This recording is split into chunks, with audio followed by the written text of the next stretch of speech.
Good afternoon. Welcome to the 6th Pancharatnam lecture. This is a special series of colloquium-level lectures in honor of Professor Pancharatnam and illustrious alumni of the Raman Research Institute. Professor Pancharatnam joined the Raman Research Institute as a senior scholar in 1952. He completed his PhD under the guidance of Professor C.V. Raman. Professor Pancharatnam was interested in crystal optics and discovered a subtle effect in the interference of polarized light that is often referred to as Pancharatnam-Berry phase in quantum mechanics, pertaining to the geometric phase relevant to both classical and quantum optics.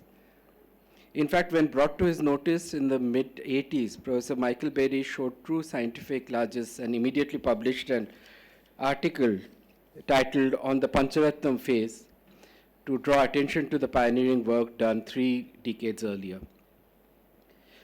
RRI has continued to be active in this area, and which is now an important area of current research in the country. And Professor Pancharatnam, besides this very well-known result, also has many, many results to his credit, and they are all brought out in a very interesting collection of articles of his, including things that I've been learning over the time, achromatic wave plates, for example, in optics experiments, and so on. Professor Pancharatnam passed away in Oxford in '69 at a very young age of 35. So I would like to now call upon my colleague, Mayuri Rao, to introduce today's Pancharatnam lecturer. Thank you. Thanks, Tarun. It's a pleasure to have Professor Ramesh Narayan here today to give the Pancharatnam talk. He is the Thomas Dudley Cabot Professor of the Natural Sciences in the Department of Astronomy at Harvard University. He is one of the world-leading researchers on the physics of magnetized accretion and relativistic jet ejection in strong field gravity of black hole. He was one of the leading voices in the setting up of the Event Horizon Telescope collaboration, of which he is currently a member. And this result of the first picture of a black hole that was made by the EHT has made news across the world and has won top science prizes, including the Breakthrough Science Prize, the Einstein Medal, Diamond Achievement Award of the National Academy of Sciences, and so on. He is a theoretical astrophysicist with wide interests, with a particular interest in compact objects. And his research spans a range of topics in high-energy astrophysics, spanning both galactic and extragalactic astronomy. He got his PhD degree in physics in 1979 from Bangalore University, and his connection with RRI goes till way back then, when he was a postdoctoral fellow here for 5 years, before moving on to another postdoc at Caltech, followed by a faculty position at the University of Arizona in the US, before settling in at Harvard, where he is presently. His research has been globally recognized through numerous awards and as a fellow of prestigious societies, including the National Academy of Sciences in the US, the Fellow of the Royal Society in London, an honorary Fellow of the Indian Academy of Sciences, a Fellow of the World Academy of Sciences. So over to Professor Ramesh Narayan for the Pancharatnam talk.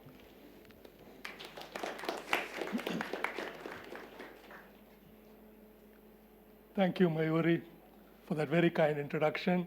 And thank you, Tarun, for the invitation to give this very prestigious lecture, the Pancharatnam lecture. And it is my regret that I never, I think, ever got a chance to meet Professor Pancharatnam. He died too young. I was still an undergraduate physics student when he died. But his brother, Ramaseshan, was my PhD advisor.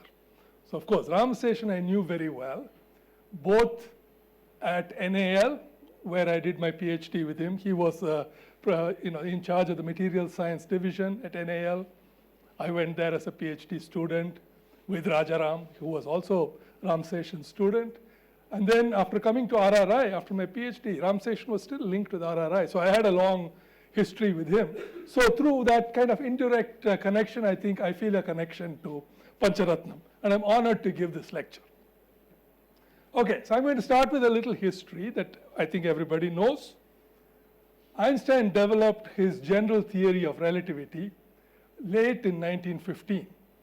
So in fact, November of that year is when he presented the final complete version of his theory. He'd been trying for 10 years, and then he had this form that he thought, this is it. And he presented it, which was then, I think, published as proceedings or whatever. And amazingly, within a month, probably 6 weeks, Schwarzschild found an exact solution of the equations. You know, the feature of general relativity is it's very nonlinear. Finding solutions is by no means easy.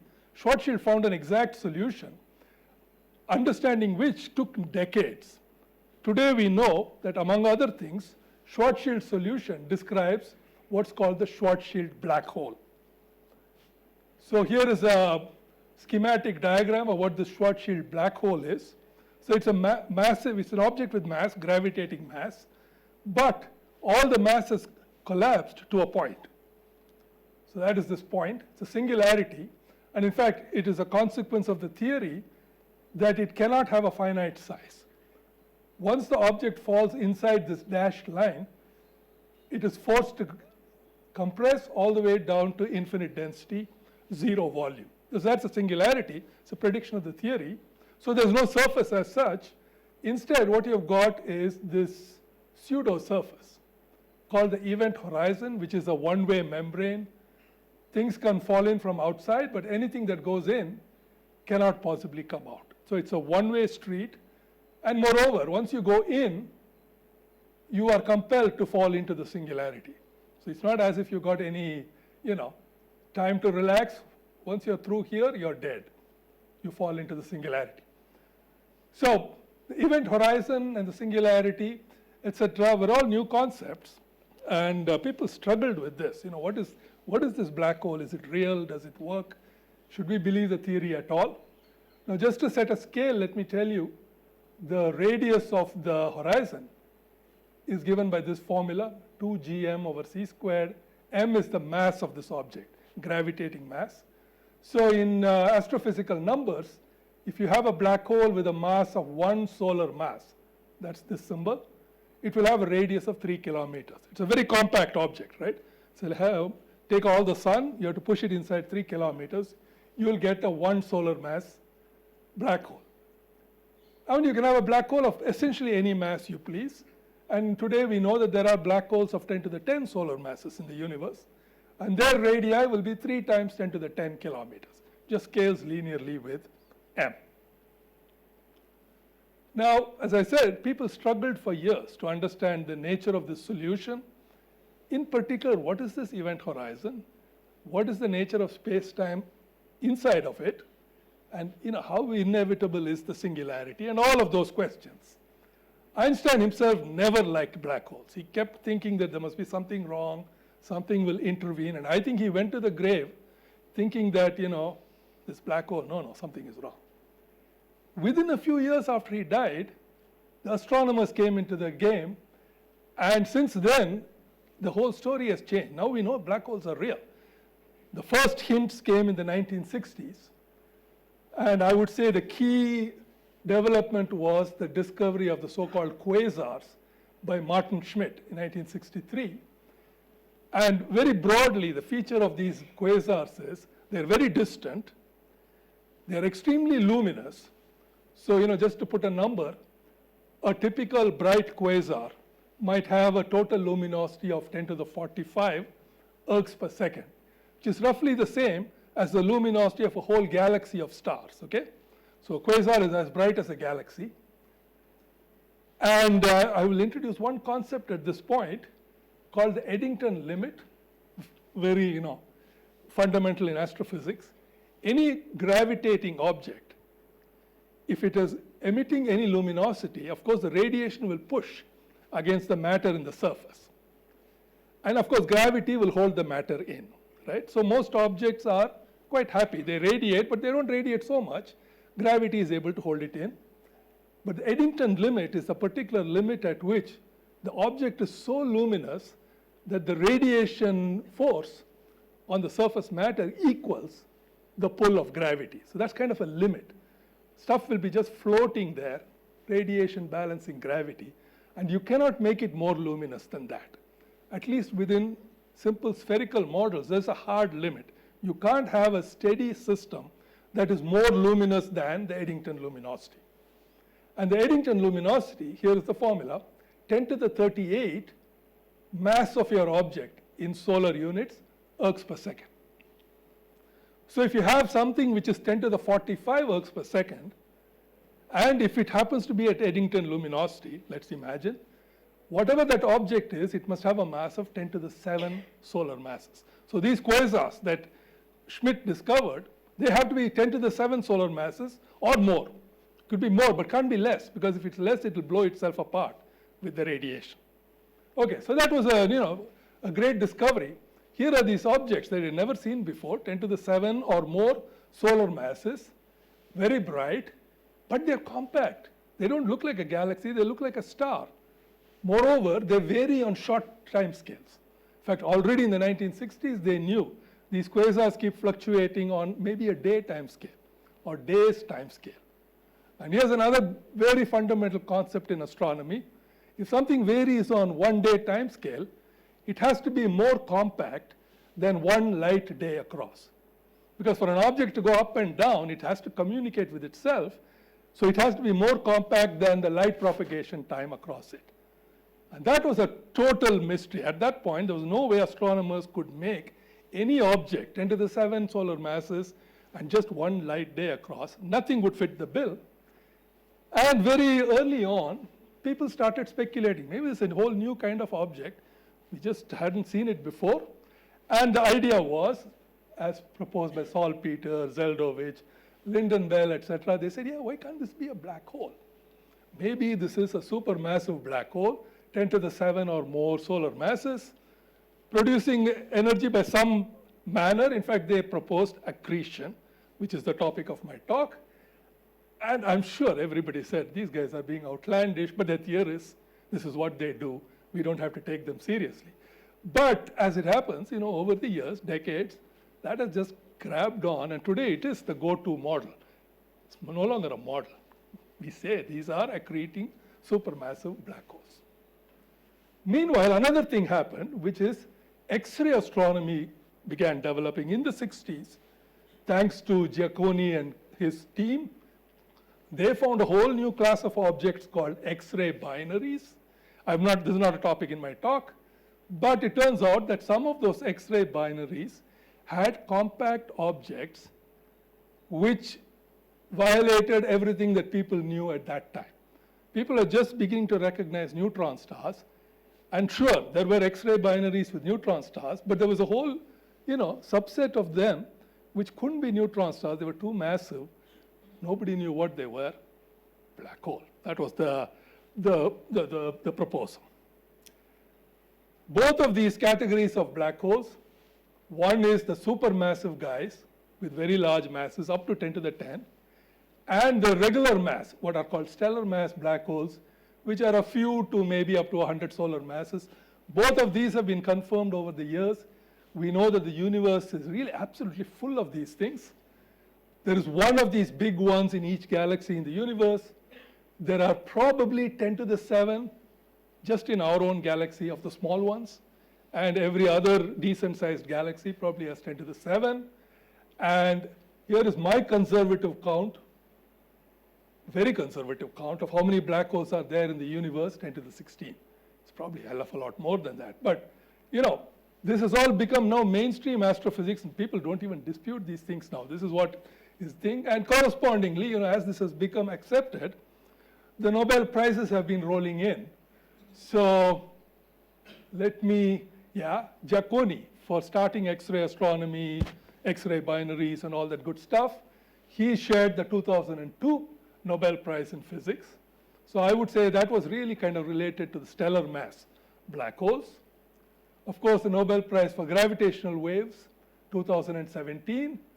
But as you know, the particular object they detected with the LIGO interferometer was two black holes merging. So that is an object where you've got the merger of a 29 and 36 solar mass black hole merging, producing gravitational waves. And it's a remarkable discovery, awarded the Nobel Prize. And most recently, 2020, there was a Nobel Prize given jointly to Roger Penrose for theoretical work on the inevitability of singularities under certain circumstances. And this beautiful experimental work by two groups, Reinhard Genzel and Andrea Getz, Genzel in Germany, Getz in USA, who studied the center of our galaxy and measured the mass of the black hole at the center of our galaxy.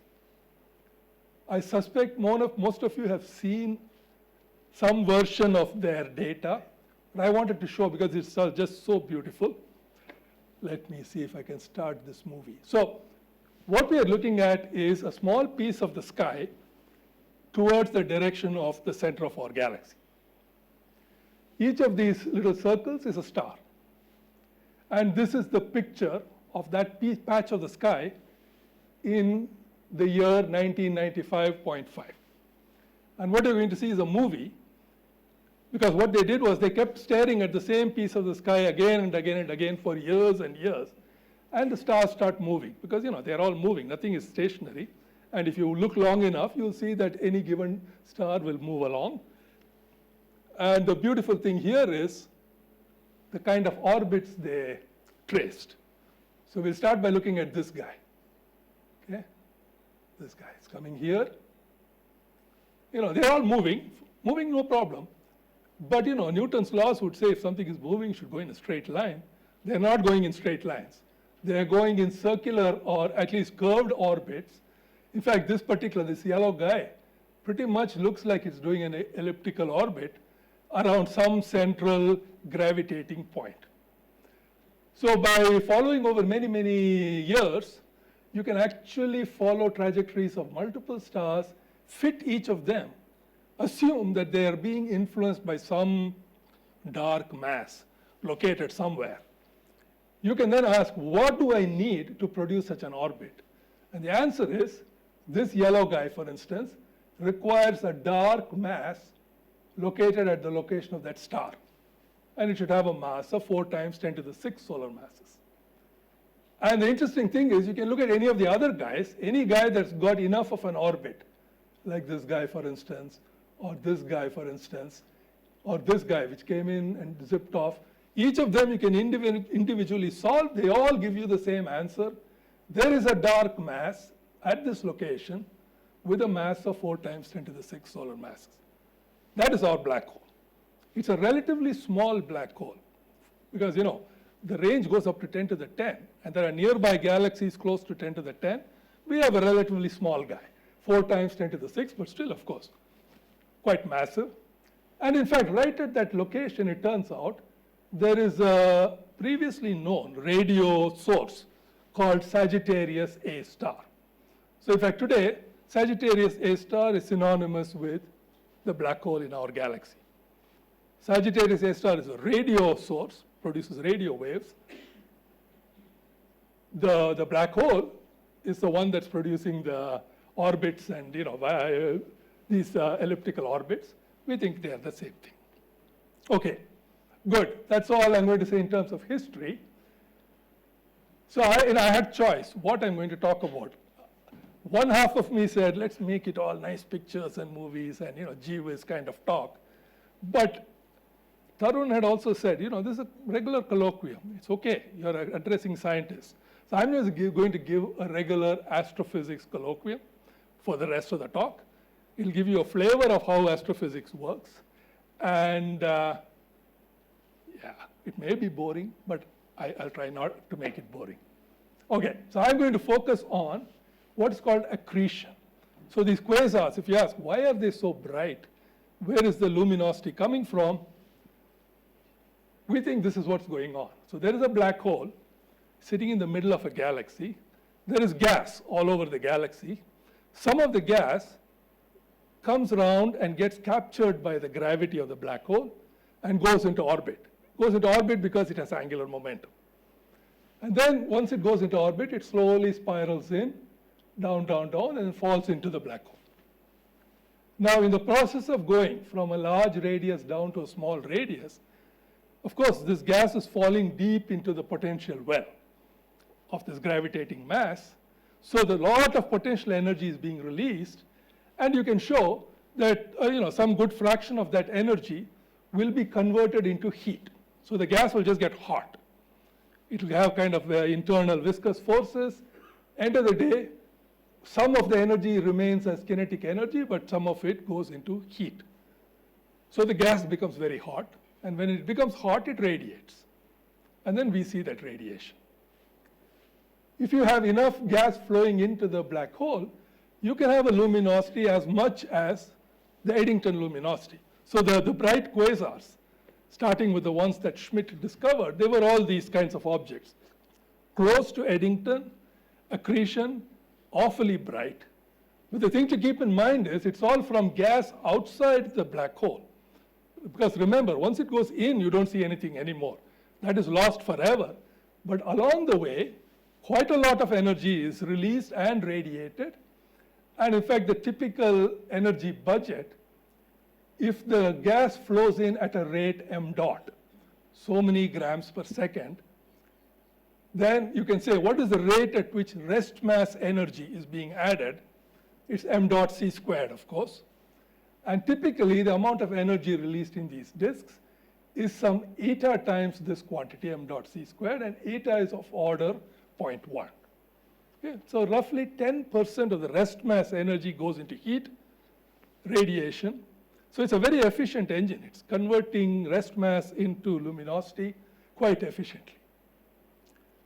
Now, along the way, these guys also eject powerful collimated beams. These are called jets, relativistic jets.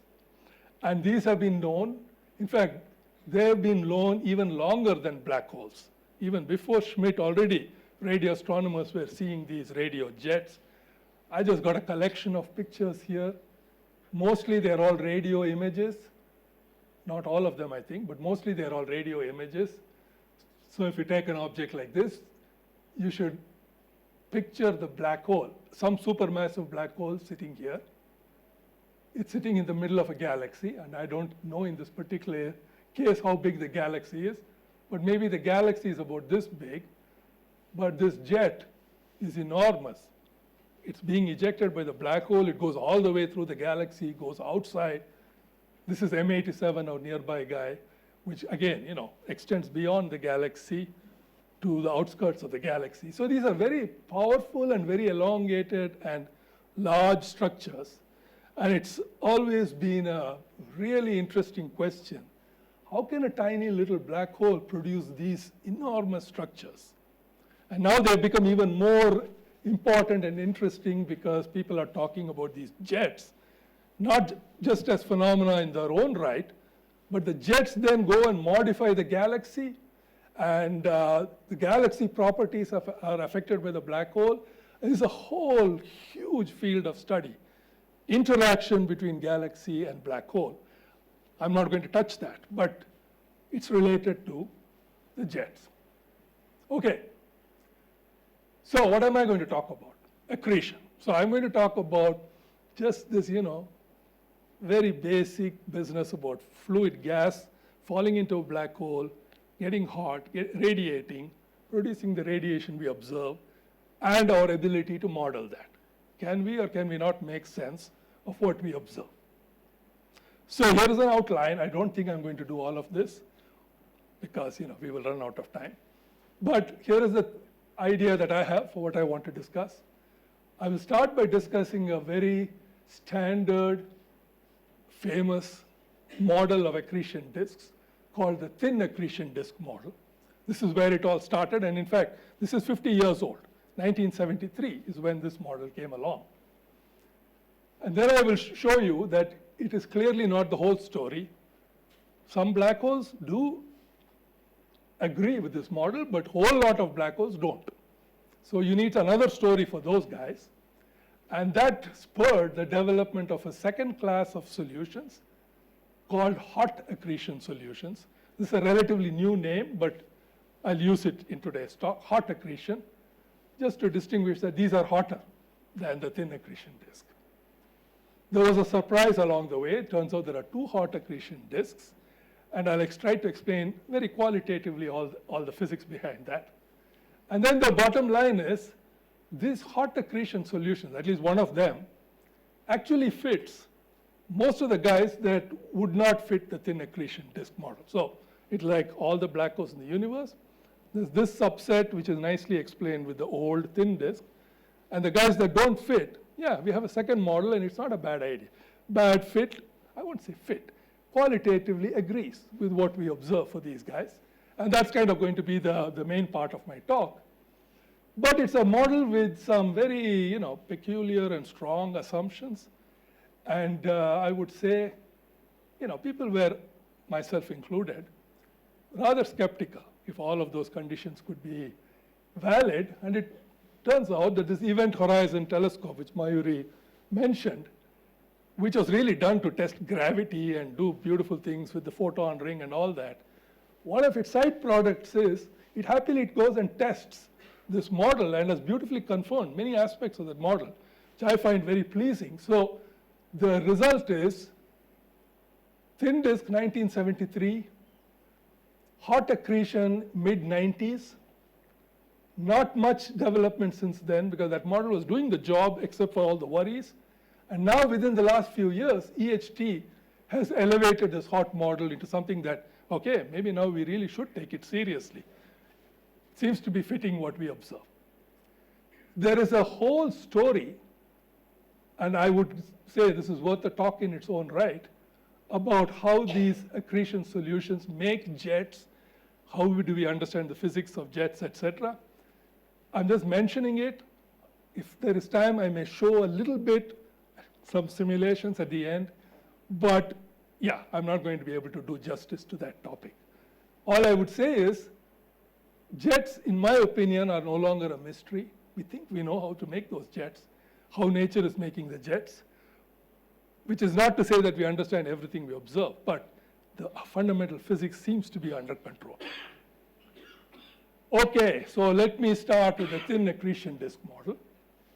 Shakura and Sunyaev, 1973, is the famous paper. Novikov and Thorne, same year. Lindenbell and Pringle, 74. So that's when, there's a whole lot of activity, and people developed this model. So here is a schematic diagram. You're looking at a black hole with gas in orbit around it, and you should think of the gas as going like this. So you're looking at it edge on, and so the gas configuration is like a thin sheet which is orbiting around the black hole. Okay. And along this thin sheet, the gas is, of course, spiraling in, getting hot, radiating, etc. So yeah, flat, geometrically thin disk. Amount of heat energy it liberates, we already saw, it's on the order of 0.1 m dot c squared, m dot being the rate at which mass flows in.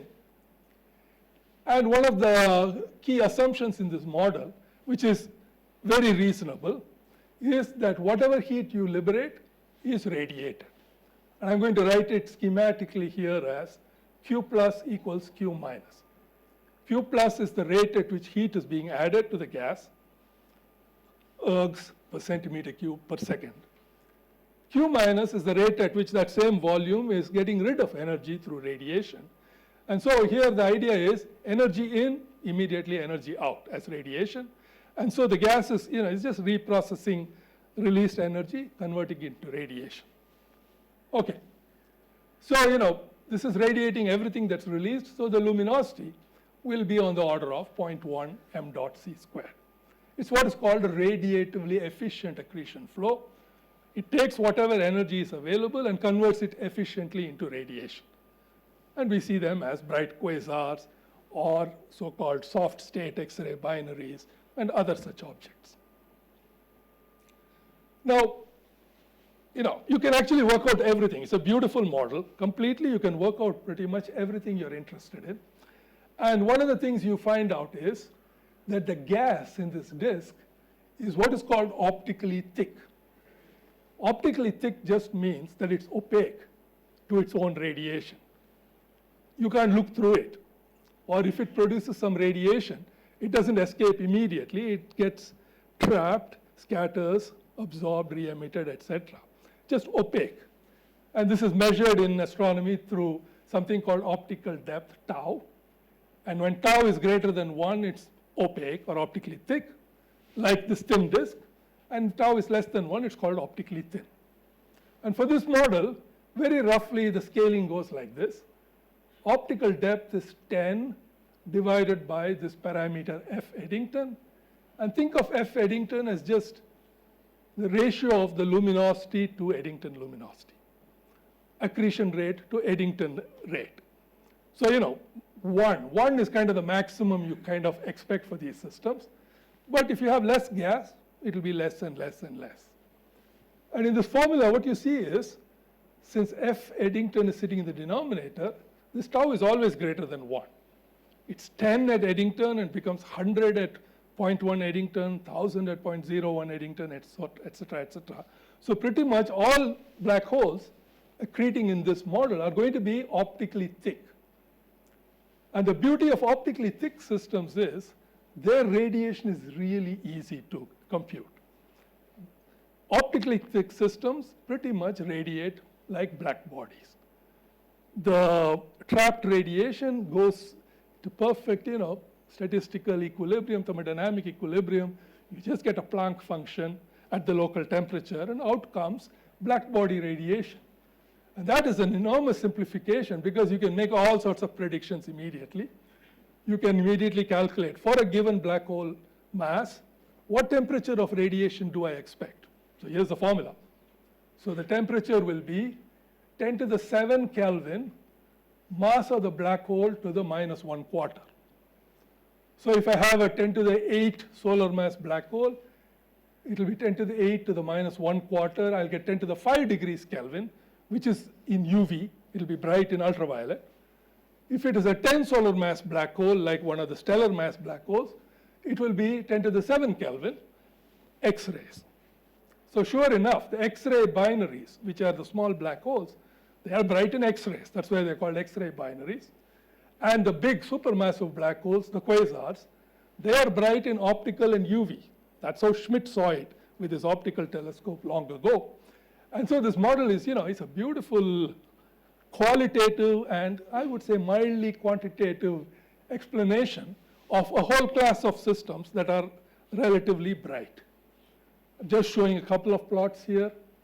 This is a famous black hole X-ray binary, LMCX3. These are some X-ray data. This is a model fit of the spectrum. So they're basically telling you how much luminosity is coming out as a function of photon energy in keV. So this guy peaks at a couple of keV, exactly as you would expect based on the model. Here is a composite spectrum of a whole lot of quasars. Again, luminosity versus, in this case, frequency, photon frequency. And the key feature is a big peak here at around 10 to the 15 hertz. That is UV, exactly where a model might have told you the peak should appear. So, everybody was very, very happy, and we are still happy that this is a nice description of objects where it works. But as I already hinted, it doesn't always work. In fact, we now know where it doesn't work, and pretty much here's the story. The thin disk model only works if your luminosity is greater than, say, 1 or a few percent of Eddington. So Eddington, it works, or close to Eddington, it works. You can come down to 10%, it's still okay. 3%, it's getting a little shaky. And by the time you come to 1% or below Eddington, we have such black holes. In fact, we have a large number of such black holes in the universe. They don't look like the thin disk at all. Something totally different happens. The gas seems to become much hotter. It's clearly not black body. Somehow it seems to become optically thin. It has to be optically thin, not to be black body. And if you remember this formula says it should be even more optically thick when I go down, but that's not what happens. So nature kind of says, no, I'm going to do my own thing. And the question is, what is that own different thing? Now, at this point, I could show lots of different examples where the model doesn't work. I'll just show one example, because this is kind of central to this talk, the black hole in our galaxy, Sagittarius A star. So Sagittarius A star, first of all, if you just look at its spectrum, how much energy is it emitting in different frequencies or photon energies, it doesn't at all look like a quasar. So here is a picture. So this is the same picture I showed earlier for what a quasar does. The frequency range is 10 to the 12 to 10 to the 20 here. The biggest peak is in UV, and there's something else in infrared for which we have a reasonable explanation, and then not much at lower energies. This is what our galactic center is doing. So this is a plot that goes from about 10 to the 8 hertz to 10 to the 20 hertz. This is where this big bump should have been. There's nothing there. Instead, this fellow is radiating at 10 to the 12 hertz. The quasar does nothing there. This is a completely different beast. It's producing radiation at 10 to the 12 hertz, pretty much silent, it seems, at the normal frequencies we might be expecting. And everything is screaming that this is just a different state, that the object is not like a typical quasar. There is also a second mystery, Sagittarius A star. It's extremely dim. Okay? Our galactic black hole, turns out, luminosity-wise, it's awfully dim. I mean, it's 10 to the minus 9 Eddington. I'm talking about quasars at 0.1 Eddington or 1 Eddington. This guy is 10 to the minus 9. Partly it is just that it's got less gas available, but it's not so much less. This has been a mystery for decades. Why is our galactic center so dim? I first heard about this problem actually here at RRI, when I was here after my PhD, and Charlie Towns, Nobel Prize winner, who is a famous, recently passed away, but famous infrared astronomer, he gave a talk here, and then during discussion he said, guys, there is this problem. I don't understand why our galactic center is not shining. I know there is gas, I know there's a black hole, or at least he was confident there was a black hole, and it must be eating the gas. Why is it not shining? I'm not seeing any evidence of radiation. So it is unusually dim. And I'll show you this picture again. Now we look at numbers. So a quasar, in this plot, it goes up to 10 to the 46.5 or above, 45.5. So this is directly in 10 to the 45 ergs per second, or 10 to the 46 ergs per second. That's what a quasar does. Our guy, firstly, the peak is in the wrong place. It's at 10 to the 35 ergs per second. It's 10 orders of magnitude less. Partly you might say, it's a smaller black hole, but it's only down by a factor of 10 to the 2. Then you can say, it's got less gas, maybe another 10 to the 2. Where do you get the rest of the 10 to the 10, Why is our guy so dim? Okay, so these were all the problems. They've been around. And clearly you need a new kind of accretion. And the answer was hot accretion. So there are these other accretion solutions, and I'll just mention the key papers here. A paper I admire greatly, Shapiro et al., 1976, who introduced a very key new idea of a two-temperature plasma. There is a really wonderful paper, Ichimaru, 1977. Nobody read that paper or paid attention to it. I think he had the whole answer. Even the abstract, you can see that he pretty much knew most of it or all of it, and it was just lost. By the time I came into the game, even the whole community had forgotten about the existence of this paper. It was rediscovered only later on.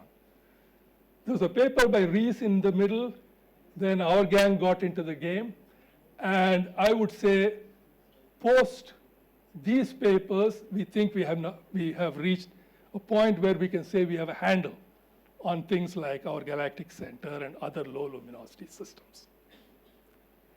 So I don't know how much time I'm going to take for all this. I seem to be eating up my time. But let me continue. I'll just stop at some point. Tarun, just tell me to stop. Okay, yeah.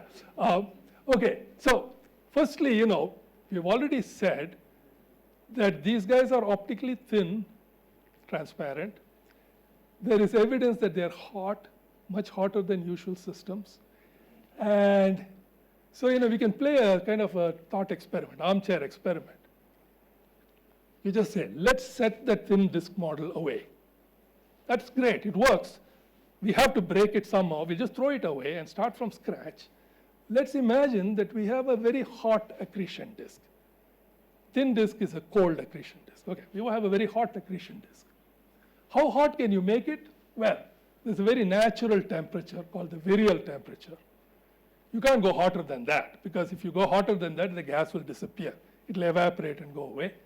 So let's imagine that I've got an accretion disk, which is at 10 to the 12 degrees Kelvin, that is the virial temperature, this particular formula. 10 to the 12 Kelvin divided by radius, which just means it's 10 to the 12 at the black hole and gets cooler and cooler as you go to larger radii. So I'm going to now simply assume that I've got a disk which by some magic manages to maintain this condition. Gas temperature is equal to virial temperature.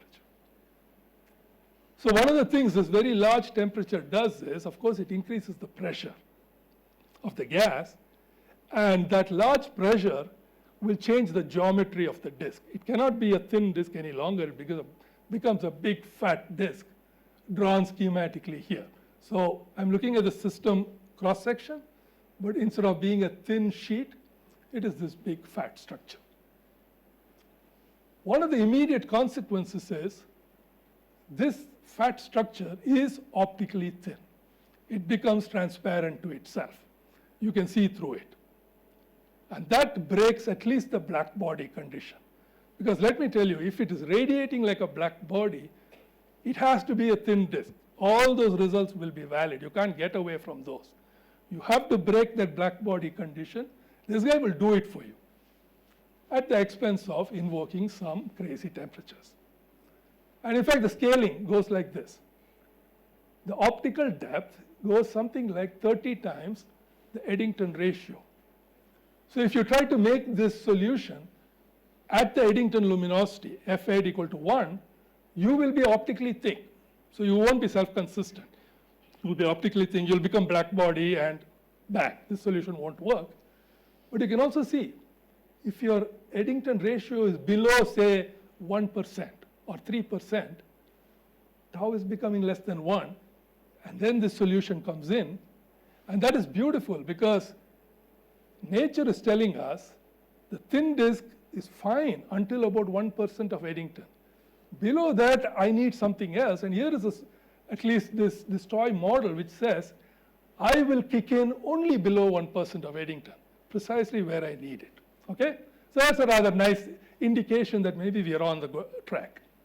Okay, so once you're below Eddington of 0.01, you become optically thin, no black body, looks promising. Maybe this is going to explain our guys. But the problem is, how can the gas remain so hot? At 10 to the 12 degrees Kelvin, any piece of gas will be shining so brightly, it'll cool down. It's not going to remain at 10 to the 12 or 10 to the 11 degrees Kelvin near the black hole. It's just impossible to construct a model which is both hot and not radiating. Until these guys came along, Shapiro, Lightman, and Erdely. They said, we have a trick. We know how to do this. Your plasma has to be what's called a two-temperature plasma. So they, it was a pretty revolutionary suggestion. They said, look, the gas gets heated up. Of course, the gas is fully ionized, consists of protons and electrons and a few other particles. So what they said was, maybe the protons and the electrons don't have the same temperature. Even though they're sitting in the same place, maybe they can have different temperatures. The ions can be very, very hot. They will do all the pressure for you. Electrons can be cooler so that they don't radiate too much. So here's the idea they had. You have an accretion disk. It produces heat. Some heat goes into the ions. Ions means just protons, okay? Some heat goes into electrons. Electrons, we know, have many, many ways of radiating. So they will radiate. So these guys will radiate and they will cool down to the appropriate temperature to maintain equilibrium. Ions, the protons, really have no way of radiating. They're extremely inefficient at radiating. You put some energy in the ions, they'll just be sitting there. In a normal gas, these guys will talk to each other through collisions, right? A normal collisional gas, I can't keep the protons and electrons at different temperatures. They're colliding all the time, they will equilibrate. Thermodynamic equilibrium demands the same temperature. So in a normal gas, even though energy may go into the ions, through collisions it will flow into the electrons and go into radiation. But these guys showed that under the conditions of the model we are talking about, it is possible to cut this link between ions and electrons. So suddenly there are these two species of particles, and the way they would normally talk to each other through collisions is no longer available. Why is it not available? Because of the very low density and low F-ed. I won't go into details, but it works, it's all self-consistent. And so the bottom line is, they have this beautiful model which uses all of the things I told earlier, but they manage to avoid radiation, at least catastrophic radiation. And so they say, we can have a plasma in which the protons are all at virial temperature. Everything I said earlier was still true, optically thin, etc., but electrons are cooler. Great. There is a consistency condition, I won't go into that, okay, since we are running out of time. Okay, so what's the problem? This seemed to have solved the problem. 1976, okay? It looked like they had in one shot solved everything. And then 1976, Pringle came along and said, sorry guys, your solution is unstable. It's perfect. If you can set it up, yeah, everything works, but it's an unstable solution. I've got one diagram here, taken from one of my early papers. So, there's a lot of detail here. This is temperature of the gas or the ions. This is the Eddington ratio. So let's imagine that I am accreting at 10 to the minus 3 Eddington, this dashed line. So there is one particular solution for the temperature, which is the thin disk. This is the temperature for these parameters when you'll get a standard thin disk. And this SLE solution gives a second solution which is much hotter. Okay, so this is the second solution. They're kind of like completely two distinct branches of solutions. Great.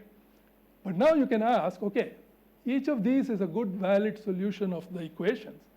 Suppose I go slightly off the solution, what does the system do? How does it flow?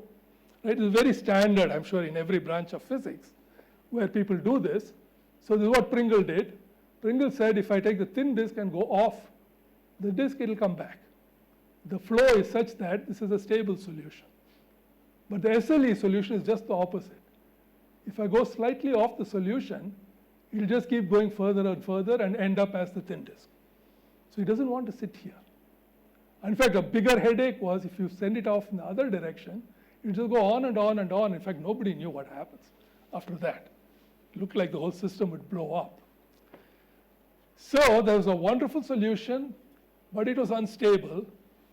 And pretty much everybody gave up, except for Ichimaru, who I told you. Ichimaru found the solution, second solution, and he was ignored by everyone. Poor guy. So we came along, 1995, 94, 95. We and another group, Abramovich, we found that the real answer to the whole problem is that there are two solutions. In addition to the solution that Shapiro et al. Found, there is a second solution waiting up there, which people had not worried about, except for Ichimaru. Nobody else had worried about. This second solution is stable. I mean, as you know, everybody who's done physics knows, when you've got solutions like this, stable, unstable, stable, unstable, they always come in interleaved, and that's exactly the story here. Stable solution does everything we want.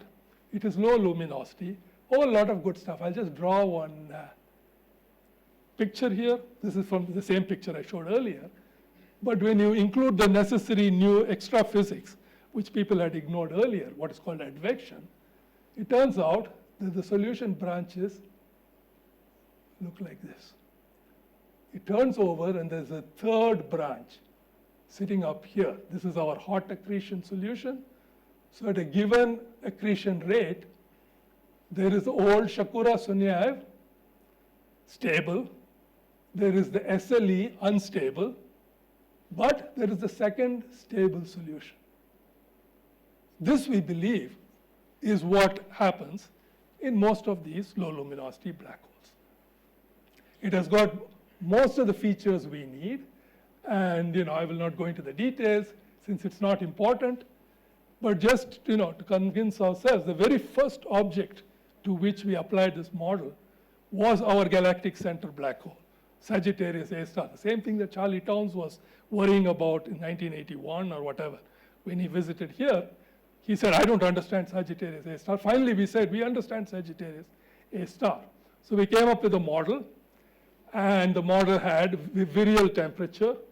So the protons had this temperature, 10 to the 12 K over R. Electrons we found, we actually did a model, we solved stuff and all that. Quantitatively, we said, yeah, it's about 10 to the 10 Kelvin. This is interesting. We showed that this is radiatively inefficient, i.e., the luminosity is not 10% of m dot c squared, but 0.04%. So almost it's more than 100 times dimmer than you might expect. It's part and parcel of the solution that, it is optically thin, it is very hot, it's also radiatively inefficient. These all come together, and they are all pieces that you need to understand our galactic center. Kind of all came together, and we felt really good about it. So this was this 95 paper. Then others applied it to various other objects, and that has been kind of the standard, I would say, in this field, except that people had these worries about the two-temperature plasma, should you believe it, and all of that. In fact, much of the modern work, see, this is all semi-analytic modeling. Much of the model work is based on simulations. I wanted to show lots of simulation today, and then finally I said I'll give a straight astrophysics talk. Here is just one simulation of a black hole, some magnetized gas around it. So this is orbiting around the black hole. And I've just speeded up the movie just to show you what the computer says would happen. So this is kind of a steady state for accretion in one of these systems. The main point of showing this is these are geometrically thick. I said earlier that the virial temperature system will be geometrically thick. This is geometrically thick. So this is a cross section. The color represents density, and see that. The high density stuff is not a thin sheet. It's a big fat thing, which is in orbit around the black hole. It's a completely different object from the thin disk model. So it's a highly turbulent, you can see all the magnetic field lines. That's just an aside, okay?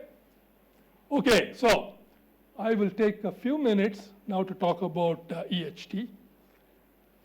So this model has been there, and the model has been, it's done its job with this big question mark. What is this two-temperature plasma? Does it at all make sense? Can I have a piece of gas in which all the protons are 100 times hotter than all the electrons? They're sitting in the same region, right? But they're behaving as if they're two independent species. It is true that they don't collide through Coulomb collisions, but these are magnetized plasmas which are with a million interactions between particles. How can they remain as a two-temperature plasma? I'll call it a tooth fairy. I would say this has always been kind of hanging over this model. Should we trust it? Still a question, I think, that we can ask even today, but I'll show you that it's looking a little better now than, let us say, 5 years ago. The new information came from the Event Horizon Telescope, which, as you know, was a collection of dishes all over the Earth, which was formed into a single interferometer to make direct images of black holes. So 2 black holes have been imaged using the EHT. The first one is the one that made the huge, hoopla. M87, the first black hole that was imaged, produced, as you know, this beautiful ring with a dark center, the so-called shadow. And there's a lot of interesting stuff we can talk about, how gravity produces this shape. That's not the purpose of today's talk. But this was a sensation, of course. Very recently, the same object was observed a year later, and they analyzed the new data. So here is an image. This is the old image from the 2017 data. This is 2018 data. Still a ring with a dark center, but it's moved a bit, okay? It's a violent, turbulent accretion disk. Why should it look exactly the same every time? But it's still a ring, and I think there's beautiful stuff to be done, comparing these and all that. Okay, so anyway, the ring is still there. I'm more interested in the gas, the accretion disk. There was an image made for our galactic center, Sagittarius A star. There was also some polarization and all that. So now, we got all this data. What can we tell by looking at this data? So I'll just quickly go through all the things you can tell. First, just from this image, you can tell that it's an optically thin system. Because if this guy was optically thick, it's most unlikely that you would see this dark shadow in the middle. There will be, stuff in between blocking your line of sight, and it'll be opaque. Why would you see all the way down to the black hole? Very unlikely. So just the fact that you saw an image like this means that it's optically thin. I mean, not that we doubted it, but here's direct confirmation. We can measure the electron temperature. This, I think, is a real nice result from the EHT. And for this, I will show the same picture again, but I want you to focus on the color bar, color scale. This is what's called the brightness temperature, which all radio astronomers know about. So the brightest points in the image go up to 13 times 10 to the 9 Kelvin, or 1.3 10 to the 10 Kelvin. And a nice thing about brightness temperature is it's always a lower limit to the electron temperature. And in these systems, I think it's close to the electron temperature, within a factor of 2 or 3. So what we're saying is that the electrons here are at least 1.3 10 to the 10 Kelvin, maybe a bit more. Not too much more, but a bit more. And here's this wonderful thing. In 1995, we had said the temperature of the electrons will be 1.1 to 1.3 10 to the 10. And here is EHT telling us it's 1.3 10 to the 10. That's fantastic. This is too good, okay? You shouldn't trust that we got the model that right. But we got it in the ballpark, and that's about all we're asking for. Okay, and it turns out M87 also works. So that's, I think, a very nice confirmation. We are really measuring the temperature. Then some more detailed modeling work from the EHT team. They are convinced that it must be a 2-temperature plasma. It's not like the protons and electrons have the same 10 to the 10 Kelvin. Protons are hotter, they believe, which is exactly what the model had also proposed. I won't say this is total victory, but at least it seems to be consistent. And look at this. Directly from EHT, they are saying the luminosity is 0.1% of m dot c squared, not 10%. And we thought it was 0.04%, again in the ballpark. So I would say we couldn't have asked for more from EHT. It kind of pretty much confirmed all the elements of the model.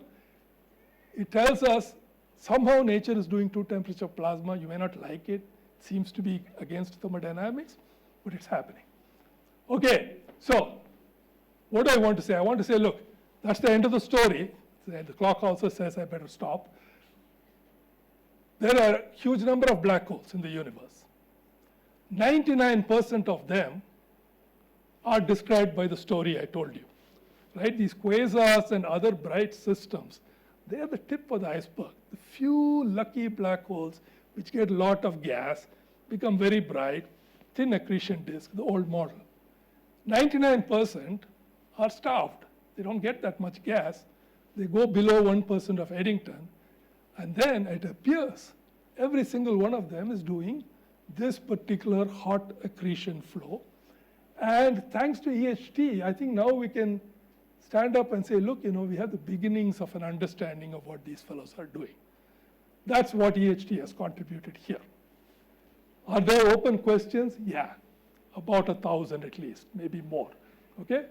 That's all for the future, but some broad outline, broad brush, it looks like we have achieved something here. I'm not going to say anything about jets. Let me see, here is my summary.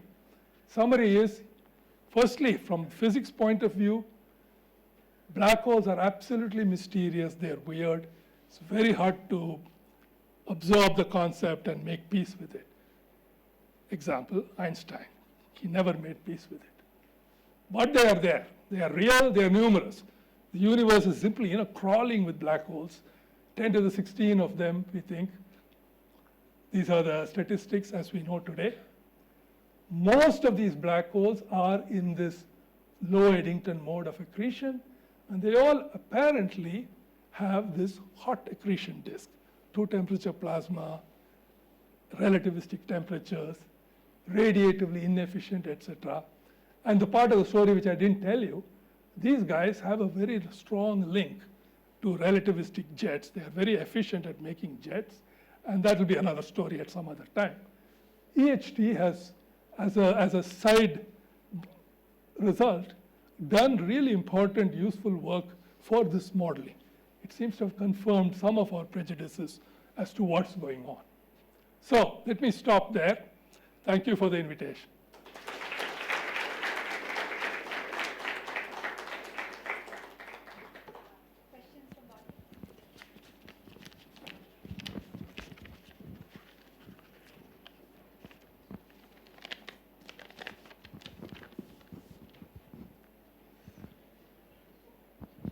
Hi, I have a comment and a question. Yes. So I and my gang works in cold dilute gases and with ions, atoms, mixtures, and so on and so forth. We can very easily see two steady state temperatures, and we understand the mechanisms. So perhaps after the talk, if you have some time, we can just have a little bit of a discussion Let's do that. on this particular topic, because we understand why it occurs in our systems, and it would be interesting to figure out whether there's any commonality. Are these magnetized? No. Yeah, I think it's the magnetic field that worries people, that it allows much better communications between particles. But let's talk, yeah. Thank you for the comment, yeah. Okay, the question is, and this relates to something you said early in your talk, that at the center of galaxies, we find big black holes, massive black holes. Question is, do the black holes, the massive black holes create the galaxies, or do the galaxies create the massive black holes? It's a wonderful question, the chicken and the egg problem. Okay, quick answer is don't know. Nobody knows, but this is the question that everybody asks. We know that they go together. We also know that they are correlated. They are not like they are two independent objects. The big galaxy will have a big black hole, smaller galaxy has a smaller black hole. So they are intimately tied together in the way they evolve. So it might suggest there was also a link when they were born. Maybe they were just born together, part and parcel of the galaxy forming initially, whenever it was. Something in the middle happened and it produced a black hole. But this is hand wavy. We don't know how to do any of these things. This is one of the problems that people are trying to solve by building bigger telescopes that go deeper and deeper. They want to watch galaxies form at very high redshift, study what their black holes might be doing, and see whether there is any connection. One little thing I'll mention, this is still, I would say, controversial, or at least not everybody believes. If you look at galaxies in our neighborhood, that is current age of the universe, the black hole in the middle has a mass roughly 10 to the minus 3 of the so-called bulge or halo, or what, not the halo, the bulge. Okay, the correlation is such that 0.1% of the galaxy mass is sitting in the black hole. We are beginning to get some information on this ratio at higher redshifts earlier in the universe. And there has been kind of a persistent hint that in the past, the black holes were bigger relative to the galaxy. So it was not 10 to the minus 3, maybe a few times 10 to the minus 3, maybe even 10 to the minus 2 of the galaxy. And the latest results from the James Webb Space Telescope, with lots of questions about selection effects and all that, nevertheless is pushing it even more, maybe. Some people are willing to claim that maybe the black hole can be as much as a tenth of the mass of the galaxy. If all that is real, and I am very much, agnostic on this, if all that is real, it might almost suggest that the black hole came first and the galaxy is slowly condensing around it and growing with time, okay? But the honest answer is we don't know. But we hope to answer this in the next decade or so. Thanks. Shayantan Saptarshi Smriti. Hi. So my question is, you mentioned that in the first part of your talk that about 10% of the gas kinetic energy gives rise to radiation when it falls into this black hole potential well. So I was wondering, is there a fundamental way to understand like why that 10% number is common? Yeah. You have to go into a little bit of technical details. So when we'll talk specifically in terms of this thin accretion disk model. So you have a thin accretion disk. So gas is in orbit, and it's slowly, grinding its way down. It doesn't grind its way down all the way to the horizon. It only comes down to what is called the innermost stable circular orbit. So for a given black hole, you can have stable circular orbits at large radii, but not at very small radii. There's a particular radius. So what we think is that the accretion disk keeps on producing heat, more and more heat until it hits this innermost stable orbit. After that, it just free falls into the black hole. It's not generating any more energy, it's just falling in. So the question is, up to this point, how much energy does it release? And then the second question is, it radiates. How much of that radiation escapes? Some of it will fall into the black hole. So how much of it escapes? So the number 10% is an order of magnitude. It depends on the spin of the black hole, it turns out. So it can be anywhere from 5 to 20%, Okay, Yeah. thanks. So can I ask a short question? Or, Sure, yeah. okay, so so these relativistic jets, I was wondering that why it is in the form of jet. Is it magnetic due to some magnetic field? You are absolutely right. It is magnetic fields. Let me show you. This is a simulation by this guy, Tchaikovsky, my ex-student. And this simulation just shows, this shows, again, one of these, you put in a black hole. This is a simulation on the computer, 3D, with GR, MHD, everything. It's got the works. So you put it in. There's no jet to start with. It's just a ball of gas, torus of gas. You say, okay, go. And when you say go, what happens is the gas goes turbulent, starts accreting, but spontaneously it starts ejecting stuff along the spin axis, and you see those spirals, those are the magnetic field lines. So essentially what's happening is this orbiting gas and the spinning black hole, etc., they are twisting the magnetic field, and that twisted field beautifully forms the jet. And the miracle is, having formed it, it can go 7 orders of magnitude in radius without breaking.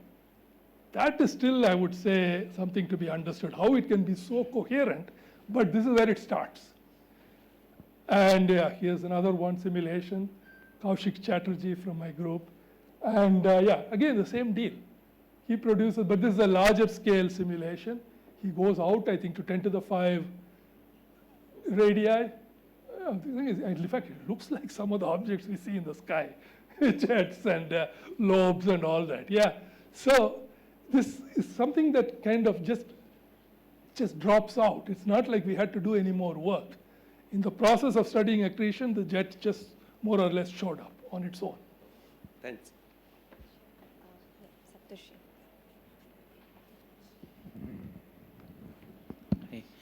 From the thermodynamic perspective, I would expect that if you are saying the two temperature model, so there will be huge density difference if they are in the same potential, isn't it true?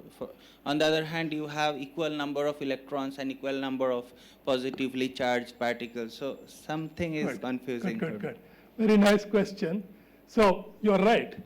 If I have some particles and one is very hot, it will get puffed up so much. And if some other set of particles are not so hot, they will only puff up so much. This is really what you're asking. So don't we expect all the ions to be like this and the electrons like this? Answer is no. And the reason is the electrostatic force between particles is much stronger than all this gravity we are talking about. Gravity and thermal, etc., is weak compared to the electrostatic force. So the first order of business for this plasma is to remain neutral. It doesn't want to charge separate. So, your picture, you would have an extended ion cloud and a compact electron cloud. There will be a humongous electric field through the charge separation, and that will pull them back together. So yeah, there may be a small amount of charge separation as a minor perturbation, but as a good first approximation, this is really a neutral plasma. The electric force makes sure that they are always the same density, even though they have different pressures and all that. So yeah, so the model works out okay, but it's because of the extra electric force. Yeah. I had a question about the EHT images and the two temperature model. So you seem to suggest that the two temperature model is consistent both with the Sajay picture and the M87 picture, but the one is a spiral galaxy, the other is elliptical, so presumably their nuclear environments are very different. And if you look at the systematics at low redshift, nearby universe, the spiral galaxies do not tend to produce relativistic jets at launch, or at least highly relativistic jets at launch, whereas the ellipticals do. So I was wondering, how do you pull it all together? So if you put a lifetime to it, a lifetime in the sense the time for which the black hole has access to gas before it all empties out, if that is put in, then you think the two temperature model can pull all the systematics we have together in terms of galaxies which make highly relativistic jets and those which don't? Leave the jets aside. Let's start with accretion. The story here for the accretion is simple. It says if the amount of gas supply is low and the resulting accretion rate falls below this magic limit, 1% of Eddington, then this story, as far as we can tell, holds. Okay? Now, in the case of M87, the accretion rate is roughly about 10 to the minus 5 of Eddington. And in our galactic center, it's probably more like 10 to the minus 7 of Eddington. Anyway, it's very small, well below this limit. So even though M87 is an elliptical galaxy, and we are a spiral galaxy, it doesn't matter. End of the day, all that matters is, for my black hole mass, how much gas am I supplying? Is it above or below this magic boundary? Both of these guys are below, and in fact, as I said, I claim that pretty much everybody in the universe is in this lower limit. Then you have to ask about the jets. Now, our galactic center does not have a jet. People have looked, and there are people who say, yeah, it is there. We're just not able to see it, but there's a jet there. I don't see it. I don't think there's a jet. It must have had a jet in the past.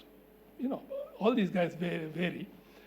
So there could be a difference that when you are in a spiral galaxy, the surrounding medium perhaps is able to quench a jet that's trying to escape more easily than an elliptical, which is a very, dilute interstellar medium. A jet probably can punch through very easily. And in M87, it has punched through. So there could be a difference in how the jet manifests itself But I would say the black hole itself will probably still eject something like a jet. Will it come out and will you see it as a jet, a large-scale jet? That may depend on the type of galaxy you're in. But I'm only speculating. You're the expert. You should know what works. But yeah, but the accretion part, I believe the story. Yeah. Tarun, Sumati, Rajaram, it's coming. I had a quick question. I mean, you have this worry that this two-phase model would be, it would tend to equilibrate. And so is there a time scale you can associate with that? And is the time scale comparable to the time that a gas packet spends before it gets very close to the black hole? Excellent. And do you have a mixture then of a thick disk and a thin disk at the center? Oh, wow. Too many good questions. Yeah. So originally, when Shapiro, Lightman, and Erdely came with their model, that first question of yours about time scale is precisely where they started. And they said, I know for sure that there is one mechanism by which electrons and protons will equilibrate, which is just particle-particle scattering. Electrostatic scattering, when an electron goes near a proton, it feels the attraction and it bends and they exchange energy. And you can easily calculate, it's an old calculation, how long it takes, how many scatterings do you need before you will equilibrate the temperatures. And so you can show that when you are at these low accretion rates, the density of the gas is so low that these scatterings are infrequent, and therefore the time you need to equilibrate is longer than the time for the gas to accrete and disappear. So, we have a natural time scale, which is the accretion time scale. You just compare the equilibration time scale to this. If it's even longer, then you say it doesn't work. And that has been true for all these models, and that is what's been kept the model alive. The question had always been, are there other mechanisms by which they can equilibrate? And, so we should talk more about what's the story in other systems. But here there was a suspicion that, nature will find a way to equilibrate. It doesn't want to be at two different temperatures. And so this was a worry, and I would say it's decreased a bit now after the EHT work. Second question you was asked was whether we can have both. And in fact, I will tell you I didn't want to go into any of these details. So when you are above this 0.01 Eddington, you have a thin accretion disk all the way. When you go below, it doesn't instantaneously transform into this fat guy everywhere. What happens is if you go, let us say, to 0.001, what you get is you get this fat two-temperature disk near the black hole, but further out, it's still a thin disk. So the transition happens with the hot thing growing in the middle, pushing the thin guy further and further out. And by the time you come to M87 or our galactic center, there's no thin guy at all. At least that's what we think. We think it's only hot everywhere. So so it's a kind of a continuous transition from one to the other. Sumati. Yeah, I think Tarun already asked part of my question, which was this fact that there is some time scale associated with equilibration, but also that essentially this is a highly non-equilibrium system, right? I mean, you have, and so that was again the question, the fact that you're doing, that there is accretion, there is, it's not an equilibrated system even in a dynamical sense at all. So how important is that, the fact, first of all, that you're in this particular black hole situation for, or is there some more universal kind of behavior for other, for example, for neutron stars, if you had accretion around neutron stars, would you also have similar mechanisms at play? Or are those time scales now going to be very different? So, I mean, it seems like even talking about thermodynamics and equilibrium thermodynamics in this situation is not fully appropriate, but I'm not sure whether the non-equilibrium coming from the dynamics is as relevant to these other, so just, yeah. Yeah, I mean, these are all good questions. Mostly we don't know the answers. But a neutron star, you started asking, there's nothing in this model that says it has to be a black hole, right? I have a formula for the temperature, virial temperature, which is written in terms of radius expressed in Schwarzschild units.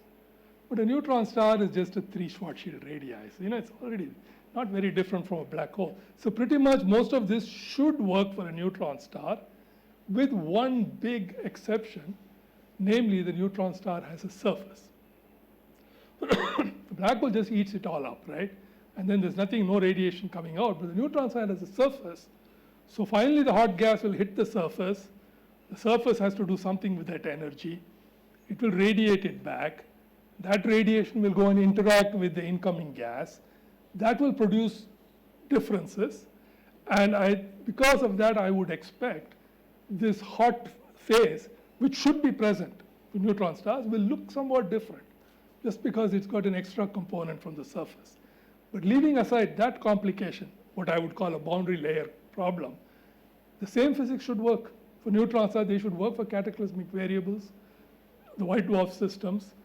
Ultimately, it's just thermodynamics and physics, fluid physics here, nothing else. It doesn't have to be black holes. Rajaram? I mean, in the early days, people parameterized this viscosity by some alpha. What's the current status? Yeah. So just to explain Rajaram's question, I kept saying that this gas spirals in, grinds its way down. You really think about it, if I put a piece of gas and goes into orbit, there's no need for it to fall into the black hole. Just like the Earth can go round and round the sun forever, right? You need some extra stresses to remove angular momentum and bring the gas in. And in the very earliest days, when Shakura and Sunyaev came up with their theory, nobody knew what kind of viscosity these disks will have, and they put a parameter, the infamous alpha. Shakura-Sunyaev alpha parameter somehow encapsulates how viscosity works. And once you take a value for alpha, you can calculate everything else. And people used to say that alpha probably is on the order of 0.1. But the 0.1 came not from theory, but basically trying to match observations to this model. And there was a kind of a hand-wavy 0.1. Then about 30 years ago, an actual origin of this viscosity, quotes, was discovered, called the magneto-rotational instability. It's an MHD, honest-to-God fluid instability, and it's a growing mode, and the growing mode becomes turbulent, produces stresses, which behave like a viscosity. So finally, from first principles physics and simulations, one can actually hope to go and measure what alpha is. And I think that's what Rajaram was asking. We don't yet have the complete answer, but 0.1 turns out to be not a bad number. Yeah, 0.1, maybe, actually what, in one of our papers, what we have found is that alpha is actually a function of radius. So as the gas is coming in, it's like maybe 0.05 further out, but then it keeps increasing as you come close to the black hole, depending on how you calculate it. But yeah, it seems to have some profile with radius, but order of magnitude is not all that different from what you might have heard when you and I were listening to Paul Vita's lectures on accretion disk. He said 0.1, if I remember right, yeah. There are many more questions. We'll take one from a student and then we'll figure it out. We'll move around. Yeah, Kinjal and yeah. Okay, many student questions also. So. Couple of small questions. So first is that to measure this eta value, so mass of the black hole must be known to quite well. Is this mass measurement from ISCO measurement? And if so, how spin of the black hole will affect this? Can we measure both spin and mass independently?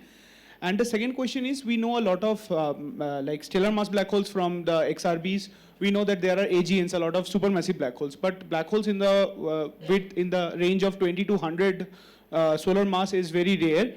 And initially we thought ULXs might be that these are the ULXs which are this mass black holes, but they turned out to be neutron stars, right? So can you say why there is this selection bias in the measurement, in the mass of black holes? Okay. Thank you. I'll take the second one first.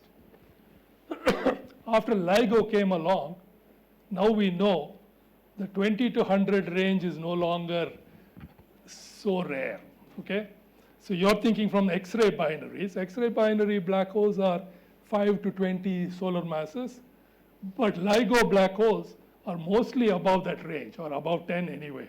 So it looks like stellar mass black holes have a whole distribution, maybe going up to 100 or so, okay? But there is still a gap. That's still 100, and then the supermassive black holes start maybe 10 to the 5, 10 to the 6, and then they go on. So what's going on in the middle? We haven't found any in the middle, right? This goes back to the question that somebody asked about, who came first, the black hole or the galaxy? So in some of the stories that people have, early in the universe, there were seed black holes produced by some mysterious mechanism, but a number that people picked is 10 to the 4. Okay, don't ask me why 10 to the 4, but it's something that works well. So you say that when you just make a galaxy, it likes to make 10 to the 4 or 10 to the 5 solar mass black hole, and then it grows and then becomes a supermassive black hole. These guys, the stellar mass, we know how to make them. Big stars form, they shine, they die, they make black holes. So in this picture, if you say that 10 to the 4 is a natural formation mass there, and the stellar mass is the natural mass here, you expect two populations. One will go up to a few tens, one will go there, and maybe the universe doesn't have a good mechanism to make things in between. Or it could be that we are not finding them, we are not clever enough. As you said, the ULXs, we thought, were those are the intermediate mass black holes, and then somebody came along and said, no, they're all neutron stars. So that's it's just an empirical fact. And since we don't know exactly how to make the big black holes, we can't explain why you cannot make the intermediate mass black holes. First question you asked was about mass and spin. In principle, if you had a really good model of the accretion and really good measurements, you could measure both the mass and the spin of the black hole. EHT, which probably has kind of the most direct observations of black holes, measures the mass, okay, with some error bar. And the error bar comes because the mass you measure can be affected by the spin, but it's a weak effect. So the mass is the primary effect on the ring in the image. So you get a pretty good estimate of the mass with an uncertainty. But people are confident that with improved technology and more data, we will pull out a spin also, at least for these two black holes, M87 and Sag star. So directly from observations, we hope, I'm not going to guarantee it, but there's a chance that we will measure both mass and spin. But leaving aside such favorable cases, by and large, for most of the big black holes, supermassive black holes, we have no really believable spin measurements. We have mass measurements. It's easier. Spin is much harder. We are jumping the order in which people have raised hands because we'll prioritize some student questions and we can continue. Two more quick student questions. Okay, in the case of two temperature model, you mentioned that when the connection between the two particles, the electrons and the ions, is shut down, the ions do not radiate like electrons. Why is it so? Ions don't radiate because if you go and look at all the radiation mechanisms we talk about, the primary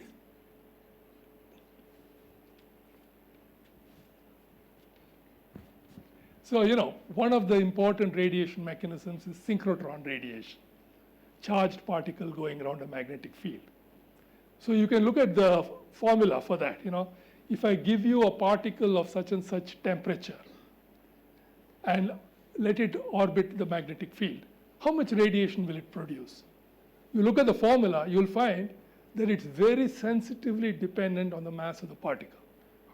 A proton is 2,000 times more massive than an electron.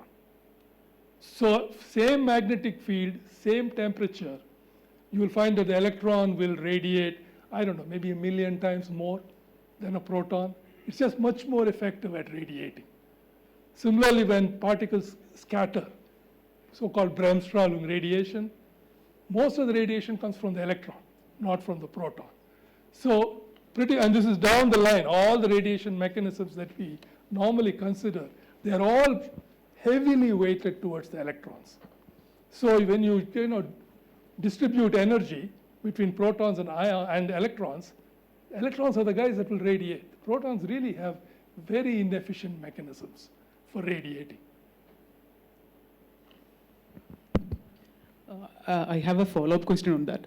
Like you already said, these cooling mechanisms are much more efficient in the case of electrons. Yes. Then why exactly there is more, some sort of, people are not agreeing upon this kind of a two-temperature model?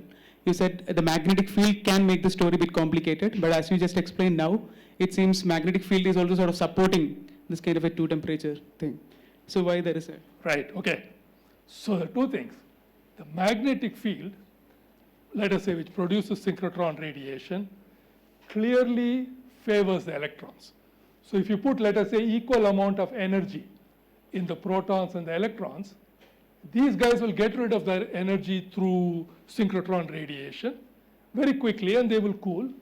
These guys will not cool, right? So yes, that's in fact the reason why these can remain hot and these can remain cold. But it's equally important to make sure that this path is not allowed. You should somehow make sure that the ions get their energy. Sure, they're not going to radiate, but maybe they want to give it to the electrons. This is where the magnetic field comes in. The intuition, the plasma intuition is when you've got magnetized plasma, the particles are talking to each other in many different ways, and it was suspected that somehow these protons will figure out a way to transfer their energy to the electrons through the magnetic field. So that's where the magnetic field might somehow eliminate this wall and allow communications. But that is only a guess. Nobody had an actual mechanism, but it seemed plausible that there is no way to keep them at two different temperatures because of the magnetic field, yeah. Why this TI measurement is very hard? Ion, for the same reason that they don't radiate. If they would radiate, then we can use the radiation to measure their temperature. Those guys are just sitting there silently, 10 to the 12 degrees Kelvin, but I won't do anything, So they don't produce radiation, so what do? We have no way of measuring it, yeah.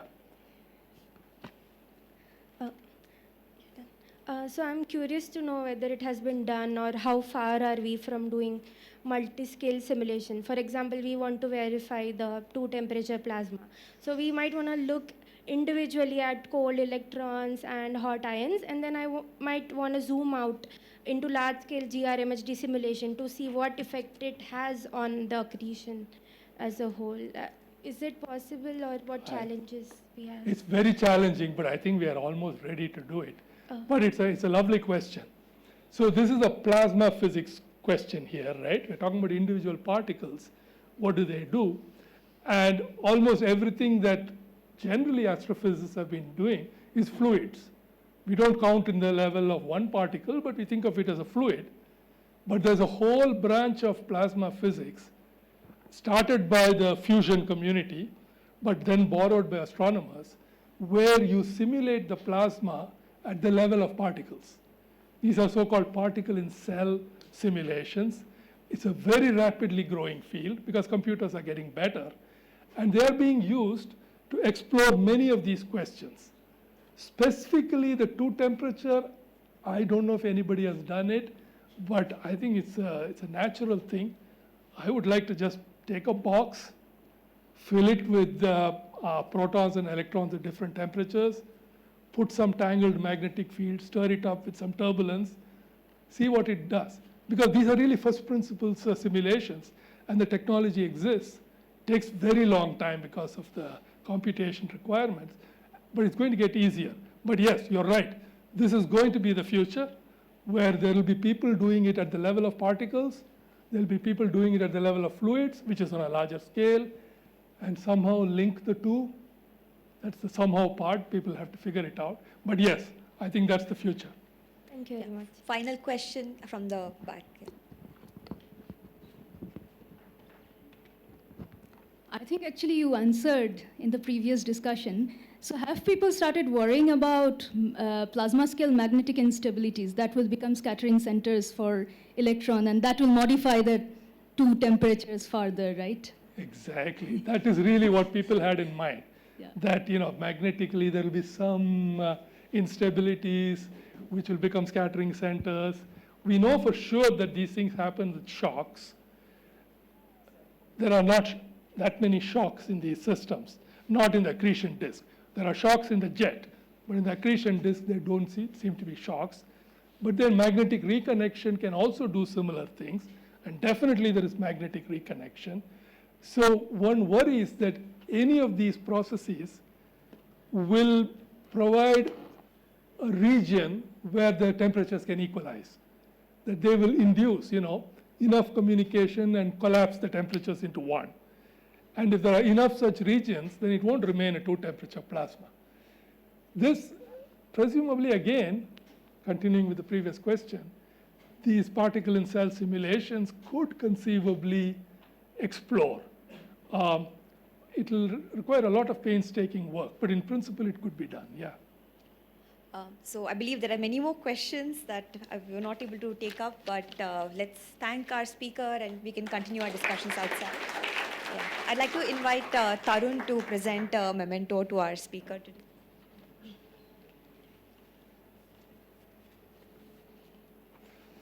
Oh, here, if you have this. Beautiful.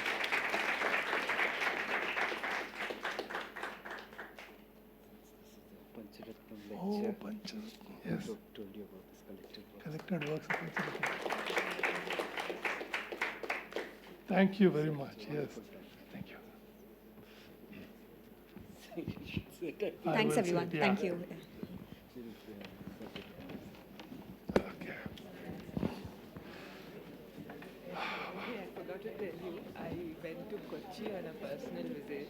Landed up giving a talk in Maharani's college. Maharani's college. And the